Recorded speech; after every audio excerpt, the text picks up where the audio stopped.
오늘은 신주경과 제클린의 출생의 비밀에 대하여 이야기해보려고 합니다. 우아한 제국에서는 주인공 4명 모두에게 비극적인 출생의 비밀이 얽혀있는 것 같습니다. 그리고 그 중에서 신주경과 제클린 두 사람은 친부모가 누구인지도 모르는 보육원 출신이죠. 하지만 과거에 같은 보육원에 인연이 있었을지도 모르는 신주경과 제클린은 악연으로 만나게 되었습니다. 그리고 앞으로도 아주 긴 싸움을 펼치게 될 것 같은데요. 제클린은 처음엔 우아한 제국을 손에 넣으려고 접근했지만 결국 장기훈에게 사랑에 빠져버렸고 신주경의 가정을 파탄냈습니다. 그리고 그 과정에서 죄책감 하나 없는 상간녀에서 끝나지 않고 장기훈과 재밌다는 듯이 신주경을 괴롭혀댔는데요. 제클린이 아나무인의 싸가지가 없어도 너무 없어서 주변 사람들이 대놓고 제클린을 싫어하니까 코믹한 장면도 많이 그려졌습니다. 특히나 얼굴에 매생이가 뿌려지는 장면은 11 드라마 역사상 정말 역대급 장면이 아니었나 싶네요. 제클린의 푼숫기가 언뜻언뜻 보이지만 그래도 사람이 죽었기에 제클린은 분명한 죄인입니다. 복수를 위해 뼈를 깎는 고통으로 신주경이 서희제로 거듭났고 신주경은 제클린에게 똑같은 고통을 안겨주고 있는 중입니다.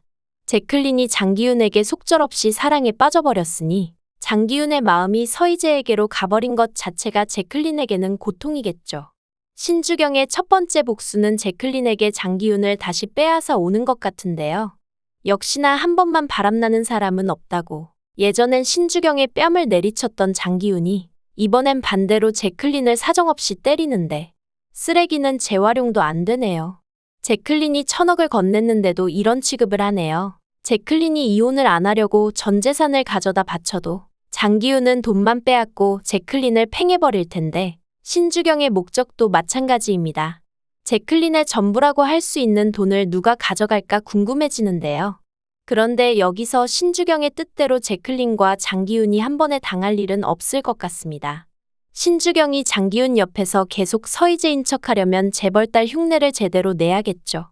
하지만 신주경이 복수에 필요한 돈이 다 떨어졌다고 하는 걸로 보아서 오히려 급한 건 신주경일지도 모릅니다. 그리고 나승필도 신주경의 완전한 조력자로 보기에는 상당히 애매합니다. 제클린은 나승필이 사랑한 여자의 동생이기 때문에 나승필은 제클린에게 배신을 당했어도 뒤에서는 제클린을 챙길 것 같은데요. 신주경과 나승필의 복수 교집합은 장기훈뿐이죠. 나승필은 제클린이 벼랑 끝에 선다면 제클린을 도와줄 수도 있습니다. 때문에 서희제의 복수는 앞으로 정우혁과 정우혁의 엄마 정준이가 본격적으로 돕게 될 것 같습니다. 정준이가 정캐피탈의 대표이자에 앉아있는 모습은 카리스마가 장난이 아니었는데요.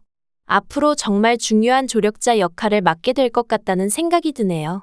정준이가 정캐피탈의 대표라는 사실을 아들에게도 숨기고 청소일을 하면서 양희찬 의원에게 복수를 하려고 했지만 이제 정준이는 1년도 안 되는 시한부 암 선고를 받았기 때문에 시간이 없습니다. 때문에 신주경과 손을 잡게 될 것 같은데요. 장기훈과 양희찬이 사업으로 운명 공동체가 되어 악인이 뭉쳤으니 한 번에 복수를 하게 될 것 같은 예감이 드네요. 우아한 제국 32회에서는 장기훈의 친부가 장창성 회장이 아닌 것이 드러나며 충격을 주었는데요. 역시나 닮은 구석이 없더라니 장기훈의 친부는 알코올 중독자의 착취와 학대를 일삼던 남자였다고 하네요. 장기훈은 장창성 회장이 자신이 혼외자인 걸 알고 있었으니 그렇게 괴롭혔던 것이라고 했지만 죽은 사람은 말이 없죠. 장창성 회장이 장기훈이 친아들이 아닌 걸 알고 있었는지 아니면 모른 채로 세상을 떠났는지는 후에 나오게 될 것 같습니다. 그런데 결국 장기훈이 장창성 회장의 친아들이 아니니 정통후계자는 아니라는 것인데요. 이게 나중에 장기훈에게 커다란 약점이 될 것 같네요. 우아한 제국의 진짜 주인은 장창성 회장이 살아 생전에 회장으로 임명했던 신주경이지 않나 생각이 됩니다. 신주경이 장창성 회장의 친딸일 수도 있을 것 같은데요. 장창성 회장이 보육원에서 신주경과 그 동생 신혜경까지 데려와 후원한 것이 결코 우연은 아니었을 것 같네요. 그런데 출생의 비밀은 여기서 그치지 않을 것 같습니다. 바로 제클린도 어릴 때 미국으로 입양되었지만 자매가 있고 신주경도 보육원에서 자매와 함께 있었다는 공통점 때문인데요. 이전 작품 비밀의 여자처럼 악연으로 만난 제클린과 신주경이 사실은 친자매일 수도 있을 것 같습니다.